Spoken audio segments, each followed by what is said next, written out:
بہترین بنانے والا۔ میرے بھائی میری بہنیں، یہ سب دعائیں یاد کرنے کی کوشش کریے۔ کبھی تہجد کی نماز آپ پڑھ رہے ہیں، سجدہ نبی صلی اللہ علیہ وسلم کا لمبا ہوا کرتا تھا، تو آپ کو لمبا سجدہ کرنا ہے تو یہ سب دعائیں آپ کو انشاءاللہ کام آئے گی۔ میں نے بعض لوگوں سے سنا ہے کہ وہ ہر رکعت میں الگ الگ دعائیں پڑھتے ہیں، اس سے ان کو رکعتیں بھی ایک طرح سے یاد ہو جاتی ہے، آخری رکعت میں تھوڑا اور اطمینان سے ایسا کرتے ہیں بعض لوگ۔ آپ اپنے انداز میں کر سکتے ہیں، اس میں کوئی قرآن و سنت میں فکسڈ گائیڈ لائن نہیں ہے کہ کیسا کرنا ہے، لیکن یاد کر لیجئے یہ جو دعا آپ نے دیکھی یہ کچھ ملتی ہے سجدہ تلاوت والی دعا سے بھی، اس کے کچھ الفاظ سجدہ تلاوت والی دعا سے بھی ملتے ہیں۔ ایک بار اگر آپ یاد کر لیں گے تو آپ کو انشاءاللہ زندگی بھر کام آتی رہے گی، یہ دعا آپ پڑھ سکتے ہیں۔ ایک اور چھٹی دعا ہم دیکھ رہے ہیں، اللہم انی اعوذ برضاک من سخطک، اللہ میں تیری پناہ مانگتا ہوں تیری رضا کے ذریعے تیری ناراضگی سے، اللہ کی ہی رضا کے ذریعے اللہ ہی کی ناراضگی سے ہم اللہ کی پناہ مانگتے ہیں۔ وبمعافاتک من عقوبتک، اللہ تیری معافی کے ذریعے تیری سزا سے اللہ پناہ مانگتا ہوں، تیری ہی معافی کے ذریعے تیری ہی سزا سے اللہ پناہ مانگتا ہوں۔ اور یہی خاص بات ہے میرے بھائیوں، ہمارا ریلیشن شپ ہے اللہ کے ساتھ کہ اللہ تعالیٰ انسانوں پر رحم بھی کرنے والا ہے اور انسانوں کے کاموں کے تعلق سے گرفت بھی کرنے والا ہے، انسانوں کے ساتھ جزا اور سزا کا معاملہ بھی کرنے والا ہے۔ دو چیزیں ہو گئی، اللہم انی اعوذ برضاک من سخطک وبمعافاتک من عقوبتک وبک منک، اور تیرے ہی ذریعے اللہ تجھ سے ہی پناہ مانگتا ہوں۔ لا احصی لک ثناء علیک، اے اللہ میں تیری تعریف باقی نہیں بیان کر سکتا۔ انت کما اثنیت علی نفسک، اے اللہ تو ویسا ہی ہے جیسا تو نے خود اپنی تعریف بیان کی، یعنی ہم اللہ کی کیا تعریف بیان کریں گے، اللہ تعالیٰ نے خود اپنی جو تعریف بیان کی، اللہ تو ویسا ہی ہے۔ تو یہ ایک احساس ہے جو ایک انسان میں ہونا چاہیے کہ اللہ تعالیٰ جو آسمان و زمین کا خالق ہے، آپ کا میرا خالق ہے، کتنا پاک ہے وہ، اور کیسی کیسی باتیں لوگ اس کے بارے میں کہتے ہیں جس سے ہم اللہ کی پاکی بیان کرتے ہیں۔ تو سجدے کے حالت میں یہ 6 دعائیں ہم نے دیکھے، 6 میں سے ایک تو مشہور ہے سبحان ربی الاعلیٰ۔ سوچو ہم نے اپنا سر زمین پہ رکھ کر ہم کہتے ہیں سبحان ربی الاعلیٰ، پاک ہے میرا رب اور سب سے اعلیٰ، سب سے اونچا، ہر اعتبار سے اونچا، ہر صفت کے اعتبار سے اونچا، خود کی ذات کے تعلق سے بھی اونچا۔ اللہ تعالیٰ نے کہا الرحمن علی العرش استویٰ، اللہ اپنے عرش پہ مستوی ہے، وہو فوق عبادہ، وہ بندوں کے اوپر ہے۔ اامنتم من فی السماء، کیا تم آسمان والے سے اپنے آپ کو محفوظ سمجھتے ہو؟ تو ہم نے اپنے سر کو جھکا لیا اللہ کے آگے اور کہا کہ اللہ سبحان ربی الاعلیٰ، پاک ہے میرا رب جو سب سے اعلیٰ ہے۔ تو یہ ساری دعائیں، اور اس میں سے جو آسان ہو، جو کہنا ممکن ہو، کہنے کے بعد اب ہم سجدے سے اٹھتے ہیں۔ یہ 6 دعائیں بتانے کے بعد میں آپ کو 2 باتیں اور بتانا چاہتا ہوں۔ سب سے پہلی بات، صحیح مسلم کی حدیث دیکھیے آپ کی اسکرین پر ہے، پیارے نبی محمد صلی اللہ علیہ وسلم نے فرمایا اقرب ما یکون العبد من ربہ، سب سے قریب جو بندہ ہوتا ہے اپنے رب کے، سب سے قریب، وہو ساجد، جب وہ سجدے کے حالت میں ہو، فاکثروا الدعاء، تو کثرت سے دعا کرو۔ پیارے نبی محمد صلی اللہ علیہ وسلم نے کیا فرمایا کہ ہم اللہ تعالیٰ کے سب سے قریب کب ہوتے ہیں؟ جب ہم سجدے میں ہوتے ہیں۔ تو اس حال میں فاکثروا الدعاء، کثرت سے دعا کرو، بہت دعا کرو۔ اب ظاہر سی بات ہے دعا کرنے کے لیے وقت چاہیے پہلے تو جو فاسٹ سپیڈ والا سجدہ ہے وہ تو پہلے ہی آؤٹ ہو جائے گا۔ دوسری چیز یہ ہے میرے بھائی اور میری بہنیں، اس میں ایک مسئلہ اٹھتا ہے کہ دعا کرو تو کون سی زبان میں دعا کریں گے؟ تو اس بارے میں علماء میں اختلاف ہے۔ ایک ویو یہ ہے کہ فاکثروا الدعاء جب نبی صلی اللہ علیہ وسلم نے فرمایا تو اللہ کے رسول صلی اللہ علیہ وسلم کو یہ بات اللہ تعالیٰ نے وحی کے ذریعے بتائی، انہوں نے وہ بات ہم تک پہنچائی، وحی کے تحت ہی بتا رہے تھے نبی صلی اللہ علیہ وسلم۔ اور اللہ تعالیٰ جاننے والا ہے کہ ایسے بہت سارے لوگ آئیں گے آگے کے زمانے میں جو عربک زبان نہیں جانیں گے، مسلمانوں میں، ایمان والوں میں جو عربک نہیں جانتے اور پھر بھی نماز پڑھتے ہیں، تو پھر ان کے لیے کیا؟ تو بعض علماء یہ کہتے ہیں کہ فاکثروا الدعاء کے اندر وہ اپنے الفاظ میں بھی دعا کر سکتا ہے، سجدے کے اندر اپنی زبان میں بھی کر سکتا ہے، یہ بعض علماء کا کہنا ہے۔ دوسرے علماء کہتے ہیں کہ نہیں، دعا تو کر سکتا ہے، جو دعا چاہے کرے، لیکن عربک میں ہی کرے، کیونکہ پوری نماز جب عربک میں ہے تو اس کے اندر اپنی زبان کا معاملہ فٹ نہیں ہوتا، ایسا ایک دوسرا ویو ہے۔ میں نے دونوں نظریے آپ کے سامنے رکھ دیے، آپ بھی تحقیق کریے، جس بات میں آپ کو زیادہ اطمینان ملتا ہے آپ اس مطابق عمل کر سکتے ہیں انشاءاللہ، لیکن بات یہ یاد رکھیے فاکثروا الدعاء۔ اب دیکھیے جو دعائیں ہمیں یاد بھی ہے، جیسے مثال کے طور پہ ربنا آتینا فی الدنیا حسنہ وفی الآخرۃ حسنہ وقنا عذاب النار۔ یاد رکھیے یہ دوسری بات میں آپ کو بتانا چاہتا تھا کہ قرآن کی تلاوت کرنا منع ہے رکوع میں اور سجدے میں، لیکن کوئی دعا ہم پڑھ رہے ہیں وہ باحیثیت تلاوت نہیں ہے، وہ ایک دعا ہے جو بندہ رب سے کر رہا ہے۔ تو دعا کے طور پر آپ کو جو دعا یاد ہے آپ وہ کر سکتے ہیں، اور اس کے اندر وہ نیت کریے کہ ربنا آتینا فی الدنیا حسنہ، بھی کیا دنیا کا معاملہ آپ کا پھنسا ہے یا کیا آخرت کے معاملے کے تعلق سے آپ کو فکر ہے، وفی الآخرۃ حسنہ، تو وہ دعا میں نیت کے تحت وہ فٹ کر سکتے ہیں۔ تو فاکثروا دعا والی حدیث کم سے کم یاد رکھیے اور دعائیں کرنے کی کوشش کریے۔ اور میں آپ کو ایک بات بتاتا ہوں، جو لوگ کہتے ہیں کہ ان کا نماز میں دھیان بھٹکتا ہے، اگر وہ لوگ یہ موقع استعمال کرنے لگیں کہ فاکثروا دعا کریں، ابھی یہ سوچیں کہ میں یہ دعا کر لوں گا، میں اللہ کے سب سے قریب ہوتا ہوں نا، تب میں اللہ سے یہ دعا کر لوں گا، تو آپ دیکھیے کہ کس طرح سے پوری رکعت کی کوالٹی بڑھ جائے گی۔ یعنی کہ فاکثروا دعا والی اس حدیث پہ عمل کر کے پوری کی پوری رکعت کے اندر کنسنٹریشن اور دھیان اور اٹینشن بہت بڑھ جاتا ہے۔ تو میں نے جو دوسری بات آپ کو کہی رکوع اور سجدے میں تلاوت نہ کرنے کے متعلق، اس کے تعلق سے حدیث یہ ہے صحیح مسلم میں، پیارے نبی محمد صلی اللہ علیہ وسلم نے فرمایا ایھا الناس، اے لوگو، الا و انی نہیت، اے لوگوں خبردار، مجھے منع کیا گیا ہے ان اقرأ القرآن راکعا او ساجدا، کہ میں رکوع اور سجدے میں قرآن پڑھوں۔ اب دیکھیے قرآن پڑھنا، تلاوت کرنا ایک بہت اچھا عمل ہے، لیکن رکوع اور سجدے میں منع ہے۔ اب اس کے اندر کیا حکمت ہے؟ بہت سی حکمتیں ہو سکتی ہیں، اللہ بہتر جانتا ہے، لیکن سمجھنے کی بات یہ ہے کہ تلاوت کے لیے ایک جگہ ہے قیام، وہاں پہ تلاوت، لمبی تلاوت بھی کر سکتے ہیں، تراویح میں ہم دیکھتے ہیں لمبی تلاوت ہوتی ہے، لیکن ایک اور جگہ ہے رکوع اور سجدہ، اس کے اندر تلاوت منع ہے، مطلب ابھی تلاوت نہیں کرنا ہے، اب کیا کرنا ہے؟ دعا کرنا ہے۔ مطلب جو اذکار اور دعائیں ثابت ہیں وہ تو پڑھو ہی، ساتھ ساتھ میں فاکثروا الدعا، خود کی دعائیں بھی کرو، سب سے قریب ہوتے ہو اللہ کے، اس وقت پہ اللہ تعالیٰ سے مانگ لو۔ تو یہ ہم نے سجدے میں کیا پڑھنا ہے اور کیا اس کے رولز ہیں ہم نے دیکھا۔ اب سجدے سے اٹھنے کا وقت آ گیا، اور سجدے سے اٹھنے کے لیے میں پھر سے ایک بار دعوت دوں گا ہمارے بلال بھائی کو کہ وہ آئیں اور آ کر کے پریکٹیکل طور پر سجدے سے اٹھنے کا طریقہ بتائیں، تاکہ صرف تھیوری نہیں بلکہ آپ پریکٹیکل طور پر بھی دیکھ سکیں۔ تو لاسٹ ایپیسوڈ میں ہم کہاں تھے؟ ہم نے سجدہ کیا تھا، سجدے کے متعلق ساری غلط فہمیاں، غلط طریقے، مسٹیکس اور صحیح طریقہ ہم نے سب دیکھ لیا۔ اب آئیے سجدے سے ہم اٹھتے ہیں۔ ہم پچھلے ایپیسوڈ میں سجدے میں تھے، وہاں سے بھی اٹھیں گے انشاءاللہ۔ یہ نماز نہیں ہے ابھی تک، نماز میں ہم کہاں تھے وہاں پہنچ جاتے ہیں، نماز میں سجدے میں۔ سجدے میں آپ ہے، سجدہ برابر سے کرنا ہے، خیال رکھنا ہے۔ اب اللہ اکبر کہتے ہوئے اٹھیں گے۔ کس طرح سے اٹھیں گے؟ کوئی نئی بات نہیں ہے، بہت آسان ہے، لیکن بلال بھائی کر کے بتائیں گے انشاءاللہ۔ اللہ اکبر، آپ اللہ اکبر کہہ کر اٹھ رہے ہیں، آپ کی نظریں سجدے کی جگہ پر ہے، آپ اطمینان سے بیٹھ جائیے، اور میں آپ کے سامنے حدیث رکھنا چاہتا ہوں۔ دیکھیے یہ حدیث آپ کی اسکرین پر ہے، پیارے نبی محمد صلی اللہ علیہ وسلم کے بارے میں آتا ہے۔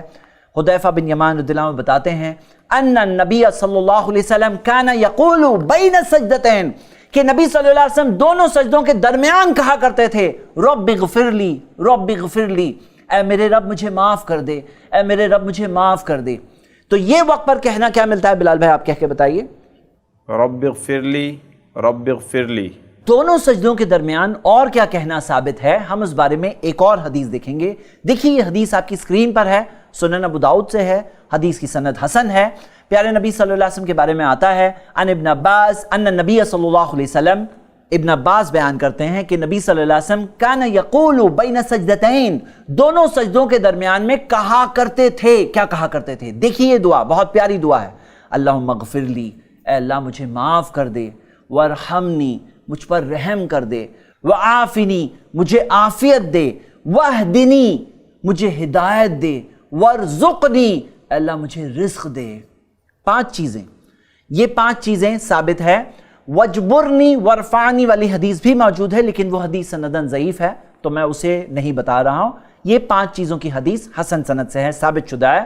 ہم دیکھیں گے پھر ایک بار، اللہم اغفر لی وارحمنی وعافنی واہدنی وارزقنی۔ بلال بھائی آپ بھی ایک بار اسی پوسچر میں پڑھ کر ہماری آڈینس کو بتائیں انشاءاللہ۔ اللہم اغفر لی وارحمنی وعافنی واہدنی وارزقنی۔ یہ دعا الفاظ کے الگ الگ ترتیب کے ساتھ بھی ہمیں ملتی ہے، جس کے اندر یہ ترتیب آگے پیچھے بھی ہمیں ملتی ہے، اس میں کوئی حرج نہیں ہے۔ تو میرے بھائی میری بہنیں، مجھے پتا ہے بہت سارے لوگ دونوں سجدوں کے درمیان میں کچھ بھی نہیں کہتے۔ ایسا بھی ہوتا ہے کہ بہت سارے ایسے لوگوں کو یہ بھی یاد نہیں رہ پاتا ہے کہ دوسرا سجدہ ہوا نہیں ہوا، لیکن یہ دعا کے پڑھنے کے فائدوں میں سے ایک فائدہ یہ بھی ہے کہ سجدہ ہوا ہے نہیں ہوا ہے وہ بھی تھوڑا یاد رہنے میں آسانی ہو جاتی ہے۔ ایک اور چیز ہے, بہت پیاری دعا ہے, آپ دیکھ رہے ہیں بہت ہی جامع دعا ہے, اللہم اغفر لی, اللہ تو مجھے معاف کر دے. معافی تو ہم سب چاہتے ہیں. ورحمنی, مجھ پر رحم کر, رحم تو ہم سب طلب کرتے ہیں. وعافنی, عافیت ہم سب طلب کرتے ہیں. کیا آپ نہیں چاہتے ہیں کہ اللہ کی عافیت میں آپ رہیں؟ وہدنی, ہدایت تو ہم سب طلب کرتے ہیں. اور وارزقنی, اے اللہ مجھے رزق دے, تو رزق کی بھی طلب ہم سب کرتے ہیں. تو میرے بھائیوں میری بہنیں, یہ بہت ہی جامع دعا ہے. اللہم اغفر لی, اللہم اغفر لی, اللہ مجھے معاف کر دے, اللہ مجھے معاف کر دے. یہ بھی بہت پیاری دعا ہے. اگر آپ نہیں بھی کہتے تھے تو اب سے کہنا شروع کر دیجئے, اس میں کوئی بات نہیں ہے. آپ کو پہلے پتہ نہیں تھا. یاد رکھیے, ہمارا فیصلہ جو ہوگا وہ ہمارے آخری اعمال کے مطابق ہوگا. انما الاعمال علی خواتمہا, صحیح بخاری کی حدیث ہے کہ اعمال کا دار و مدار خاتمے پر ہے. یعنی اگر آپ زندگی بھر بھی نہیں کہہ رہے تھے لیکن لاسٹ میں کہنے لگے تو خاتمہ کس چیز پہ ہوا یہ دکھائے گا. تو اس میں یہ مت سوچو کہ میں زندگی بھر نہیں کر رہا تھا ابھی کیا کروں. ارے میں آپ کو میری بھی بات بتاتا ہوں کہ زندگی میں بھی میں نے بھی بہت سارے سال ایسے ہی زندگی میں نماز پڑھے تھے جس کے اندر یہ دعا مجھے بھی خود پتہ نہیں تھی, پتہ چلا میں بھی کرنے لگا. تو اس میں یہ بات نہیں ہے کہ میں نہیں کر رہا تھا ابھی کیسے کروں. بھائی ثابت ہے, دیکھیے آپ کی اسکرین پہ حدیث موجود ہے, پڑھیے اور یاد کریے اور نماز میں عمل کرنے لگے انشاءاللہ.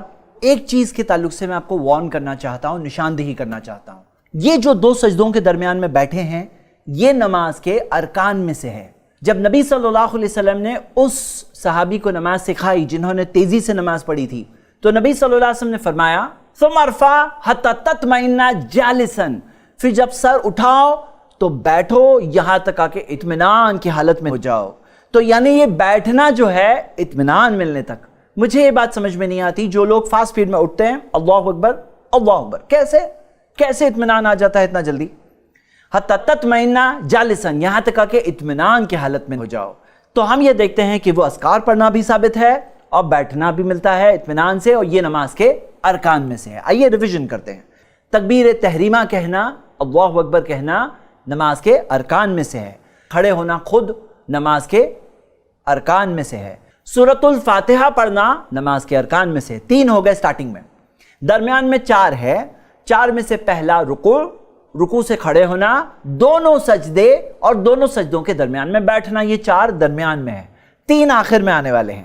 12 میں سے یہ ہم نے 7 الحمدللہ یاد کیے, امید کرتا ہوں آپ بھی میرے ساتھ یاد کر رہے ہوں گے. 2 سجدوں کے درمیان بیٹھنے کے متعلق چند باتیں یاد رکھیے. سب سے پہلی بات, نظریں کہاں رہے گی. اختلاف علماء میں زیادہ مضبوط بات یہی ہے کہ نبی صلی اللہ علیہ وسلم کی نظریں سجدے کی جگہ سے نہیں ہلی یہاں تک کہ وہ نماز سے باہر نہیں نکل گئے. اور ثابت ہے تو تشہد میں ثابت ہے, دونوں سجدوں کے درمیان میں نہیں ثابت ہے. دوسری بات کہ ہاتھوں کی پوزیشن کیا رہے گی, ہاتھوں کا پوسچر کیا رہے گا. تو اس بارے میں ہم یہ دیکھتے ہیں کہ ہاتھوں میں جیسے ہم تشہد میں کرتے ہیں ویسے یہاں کرنا ثابت نہیں ہے. اس تعلق سے ڈائریکٹلی کوئی بھی حدیث موجود نہیں ہے.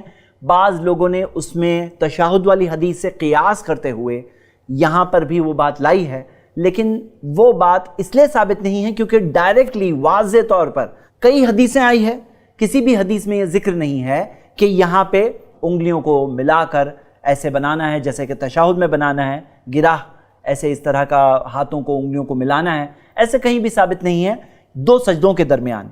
تو اسی وجہ سے نظریں کہاں ہوں گی, سجدے کی جگہ پہ ہوگی.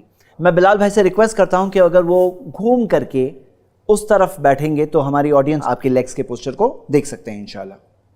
پہلا طریقہ بیٹھنے کا اس طرح ہے جہاں نبی صلی اللہ علیہ وسلم اپنے بائیں یعنی کہ لیفٹ پاؤں پر بیٹھتے, جیسا کہ آپ دیکھ رہے ہیں لیفٹ پاؤں پر بیٹھتے اور اپنے سیدھے یعنی رائٹ لیگ کو کھڑا رکھتے.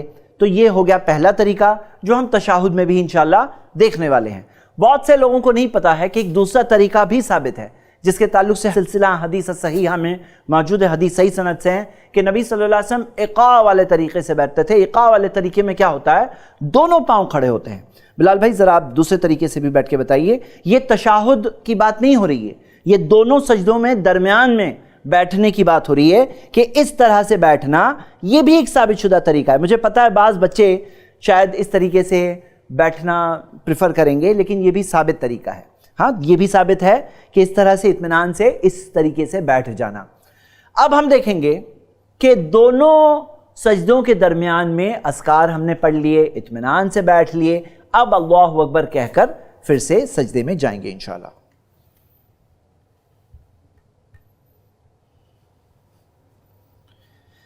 آپ بیٹھے ہیں, آپ نے پڑھ لیے رب اغفرلی اللہم اغفرلی ورحمنی وعافنی واہدنی وارزقنی, آپ نے کہہ دیے.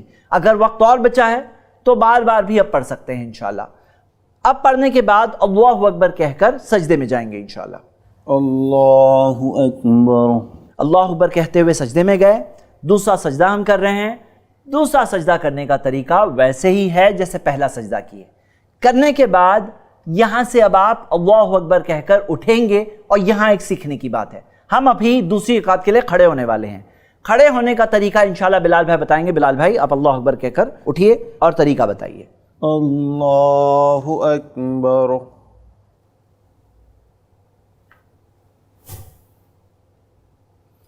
اس میں دیکھنے والی بات کیا تھی کہ بعض لوگ جو سجدے سے کھڑے ہوتے ہیں, جزاک اللہ خیر, میں تھیوری بتا دیتا ہوں.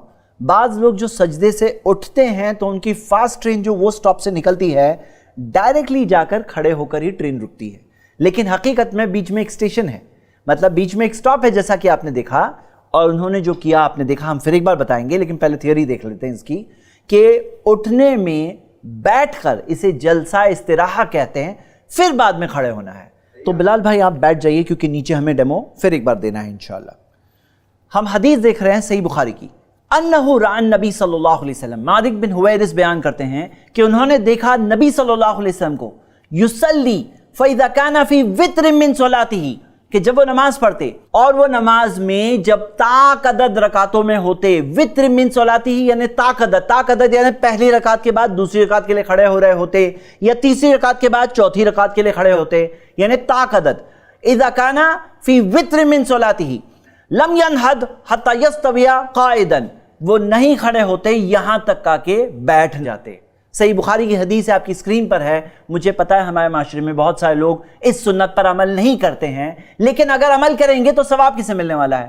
آپ کے پڑوسی کو نہیں, ہمیں ہی تو ملے گا نا. فائدہ کس کا ہے؟ ہمارا ہی تو ہے نا. نبی صلی اللہ علیہ وسلم کی سنت ہے. نبی صلی اللہ علیہ وسلم نے کیا فرمایا؟ صلو کما رأیتمونی اصلی, اس طرح نماز پڑھو جس طرح تم نے مجھے نماز پڑھتے دیکھا ہے. دیکھیے پہلی حدیث اس موضوع پہ آئی ہے, صحیح بخاری کی حدیث ہے کہ نبی صلی اللہ علیہ وسلم نہیں کھڑے ہوتے یہاں تک کہ بیٹھ جاتے. تو بیٹھنا جسے جلسہ استراحہ کہتے ہیں, یہ ثابت ہے جیسا کہ اس حدیث سے ہم نے دیکھا. دوسری حدیث یہ دیکھیے, یہ بھی صحیح بخاری میں ہے. ابو قلابہ رضی اللہ عنہ کہتے ہیں وَإِذَا رَفَعَ رَأْسَهُ عَنِ السَّجْدَةِ الثَّانِيَةِ, جب نبی صلی اللہ علیہ وسلم اپنے سر کو دوسرے سجدے سے اٹھاتے, جلسہ بیٹھتے, وَاعْتَمَدَ عَلَى الْأَرْضِ زمین پر ٹیک لگاتے, ثم قام اور پھر کھڑے ہوتے. اس حدیث سے ہمیں کیا پتا چلا؟ پہلے تو بیٹھتے, دوسرا کہ اٹھنے کی کیفیت کیا ہوتی کہ ٹیک لگاتے, پھر وہ ٹیک لگا کر کھڑے ہوتے. تو ٹیک لگانا ہمیں ملتا ہے, جیسا کہ پھر ایک بار بلال بھائی ذرا ٹیک لگا کر اٹھنے کی کیفیت خالی بتائیے. آپ دیکھ رہے ہیں یہ ٹیک لگانے میں اپنے ہاتھوں پہ انہوں نے ٹیک لگایا. ٹیک لگانے کی کیفیت آپ نے دیکھا. پھر ایک بار ہم اگلی حدیث دیکھیں گے, تیسری حدیث اس موضوع پر. اس حدیث کو امام ابو اسحاق نے جمع کیا ہے. یہ حدیث کی سند حسن ہے جیسے تمام المنہ میں آیا ہے. اس حدیث میں آتا ہے ازرق بن قیس جو تابعی ہے, وہ کہتے ہیں رأیت ابن عمر, میں نے ابن عمر کو دیکھا, یعجن فی الصلاۃ, نماز میں یعجن کا مطلب یہ ہے آٹا گننا. آٹا گننا جو ہے نا اسے یعجن کہتے ہیں. ہماری بہنیں جو آٹا گونتی ہیں وہ جانتی ہیں کہ آٹا گوننے میں کیسے گوندا جاتا ہے. کیسے گوندا جاتا ہے؟ کیا لگتا ہے؟ ایسے گوندا جاتا ہے یا ایسے گوندا جاتا ہے؟ یعجن فی الصلاۃ یعتمد علی یدیہ اذا قام, اپنے دونوں ہاتھوں پر ٹیک لگاتے جب کھڑے ہوتے. فقلت لہ, وہ کہتے ہیں تو میں نے ان سے پوچھا, فقال رأیت رسول اللہ صلی اللہ علیہ وسلم یفعلہ, انہوں نے کہا, عبداللہ ابن عمر صحابی رسول رضی اللہ عنہما نے کہا, میں نے نبی صلی اللہ علیہ وسلم کو ایسا کرتے ہوئے دیکھا. انہوں نے دیکھا, ہمیں بتایا, ہم تک بات پہنچی. یہ ایک سنت ہے, ایک ادا ہے ہمارے پیارے نبی محمد صلی اللہ علیہ وسلم کی کہ وہ کیسے کھڑے ہوتے. یعجن فی الصلاۃ, جیسے کہ آٹا گوننے میں جو کیفیت ہوتی ہے اس کیفیت کے ساتھ ٹیک لگاتے اور ٹیک لگا کر کھڑے ہوتے. یہ طریقہ ہے. اور اس میں ایک سوال اٹھتا ہے جو چوتھی حدیث میں آتی ہے, جو ازرق بن قیس رحمہ اللہ تابعی ہے, وہ کہتے ہیں رأیت ابن عمر اذا قام من الرکعتین, میں نے ابن عمر کو دیکھا کہ وہ جب 2 رکعتوں سے کھڑے ہوتے, اعتمد علی الارض بیدیہ, زمین پہ ٹیک لگاتے اپنے دونوں ہاتھوں سے. فقلت لولدہ ولجلسائہ, وہ کہتے ہیں میں نے ان کے بیٹے سے, ابن عمر کے بیٹے سے اور ان کے ساتھ بیٹھنے والوں سے کہا, ہو سکتا ہے وہ بڑھاپے کی وجہ سے یہ کر رہے ہیں. عبداللہ ابن عمر ہو سکتا ہے بڑھاپے کی وجہ سے کر رہے ہیں. فقالوا لا ولكن هذا يكون، انہوں نے کہا نہیں ایسے ہی کرتے ہیں. مطلب یہ نماز کا طریقہ ہے، یہ ٹیک لگانا کوئی بڑھاپے کی وجہ سے نہیں ہے. جو عبداللہ ابن عمر بتا رہے ہیں کہ نبی صلی اللہ علیہ وسلم نے کیا تو یہ کوئی بڑھاپے کی وجہ سے معاملہ نہیں ہے. هذا يكون، ایسے ہی کرنا ہے. تو ہم یہ دیکھتے ہیں کہ یہی طریقہ ہے. اور آج بھی بعض لوگ یہی کہہ کر اس سنت پر عمل نہیں کرتے ہیں کہ یہ بڑھاپے کی بات ہے. تعجب کی بات یہ ہے کہ اگر بڑھاپے کی وجہ سے ہیں تو بزرگ لوگوں کو تو کہنا چاہیے نا عمل کریں، لیکن بزرگ لوگوں کو بھی یہ عمل کرنے نہیں کہتے ہیں. حدیث کے اندر یہ بات واضح ہے کہ اس کا بڑھاپے سے کوئی تعلق نہیں ہے. یہ نبی صلی اللہ علیہ وسلم کا طریقہ نماز تھا جس پر ہم سب کو چلنا چاہیے، ہم سب کو سیکھنا چاہیے، ایک بھی چیز چھوڑنا نہیں چاہیے، ہر ایک چیز پہ عمل کرنا چاہیے. آئیے اب ہم دونوں سجدوں سے سر اٹھا چکے ہیں، بیٹھ چکے ہیں. بیٹھنے کے بعد ٹیک لگانے کے تعلق سے پھر ایک بار ڈیمو دیجیے ہمارے ویورز کو انشاءاللہ کیسے ٹیک لگانا ہے. آپ سب دیکھیے، ابھی سلو موشن میں آپ یہ دیکھ سکتے ہیں کیسے ٹیک لگانا ہے اور کیسے کھڑے ہونا ہے. آپ دیکھ رہے ہیں کہ کس طرح سے ہاتھوں پہ انہوں نے ٹیک لگایا. یہ تھوڑے سلو موشن میں بتا رہے ہیں لیکن اٹھتے ٹائم پہ اتنا سلو موشن کی ضرورت نہیں ہے. آپ کھڑے ہو گئے. اب اس میں آپ نے یہ بھی دیکھا کہ ہاتھ پہلے زمین سے جدا ہوئے کہ گھٹنے؟ بلال بھائی بتائیے، پہلے ہاتھ زمین سے الگ ہوئے کہ پہلے گھٹنے الگ ہوئے؟ پہلے گھٹنے اٹھے اور اس کے بعد ہاتھ اٹھے. یعنی جاتے ٹائم پہ ہاتھ پہلے گئے تھے، اٹھتے ٹائم پہ ہاتھ آخر میں الگ ہو رہے ہیں زمین سے. یہ بات ہم نے دیکھا. تو یہ طریقہ ہے نبی صلی اللہ علیہ وسلم کا طریقہ. اب ہم دوسری رکعت کے لیے کھڑے ہو گئے ہیں. دوسری رکعت کیسے پڑھنا ہے؟ جیسے آپ نے پہلی رکعت پڑھے ویسے ہی دوسری رکعت پڑھنی ہے انشاءاللہ. اب دوسری رکعت کے بعد میں ایک فرق ہے، وہ ہے اس کے آخر میں، اور وہ کیا ہے؟ تشہد ہے. تو تشہد ہم دیکھتے ہیں کہ دوسری رکعت کے آخر میں کرنا ہے، اور تشہد دو بار ہم پڑھتے ہیں. پہلا تشہد جو دوسری رکعت میں آئے گا اور دوسرا تشہد جو آخری رکعت میں آئے گا، یعنی کہ تیسری اور چوتھی رکعت میں. وقت ختم ہو گیا ہے اس ایپیسوڈ کا. ہم انشاءاللہ تشہد میں بیٹھنے کا طریقہ اور دونوں تشہد میں فرق، دعا اور اذکار کیا پڑھنا ہے، انشاءاللہ اگلی ایپیسوڈ میں ہماری نماز ختم ہو جائے گی. اس کے بعد کے ایپیسوڈز میں ہم انشاءاللہ سجدہ سہو، نماز کی رکعتیں، نماز کا وقت اور بھی کئی چیزیں انشاءاللہ دیکھیں گے. جڑے رہیے ہمارے اس پروگرام میں. ہوم ورک کے طور پر میں آپ سب کو ابھارتا ہوں، یہاں تک اچھا ریویژن کریے. نماز کیسے پڑھنی ہے، نبی صلی اللہ علیہ وسلم کی نماز کیسی تھی، ہر چیز کا ایک اچھا ریویژن کریے. فائدہ زندگی بھر کے لیے ہے. ہر ایک ڈیٹیل پر غور کریے، کوئی بھی ڈیٹیل مس نہ کریے انشاءاللہ. ایگزام دیجیے ہماری ویب سائٹ پر. ایگزامز ایسے ڈیزائن کیے گئے ہیں کہ آپ کی یاد دہانی کا ذریعہ بنے. آپ کی اگر مسٹیک ہو رہی ہے تو آپ کو بتائیں انشاءاللہ ایگزام کے اندر کہ یہاں پہ آپ سے مسٹیک ہو رہی ہے. پریکٹیکل طور پر کئی چیزیں ہیں تو ضرور اسے کریے انشاءاللہ. پھر ملیں گے اگلے ایپیسوڈ میں. اللہ سے دعا ہے اللہ ہم سب کو نبی صلی اللہ علیہ وسلم کے طریقے پر نماز قائم کرنے کے اللہ ہمیں توفیق دے، اطمینان، سکون اور خشوع والی نماز پڑھنے کی توفیق دے. آمین. وآخر دعوانا ان الحمدللہ رب العالمین والسلام علیکم ورحمۃ اللہ. الحمدللہ. اس سیریز کو ایک بہن نے اپنے والد عبد الغنی دھوپاؤنکر اور والدہ ہاجرہ دھوپاؤنکر کے صدقہ جاریہ کے لیے تعاون کیا ہے. ایسے ہی اور ویڈیوز بنانے میں ہماری مدد کریں.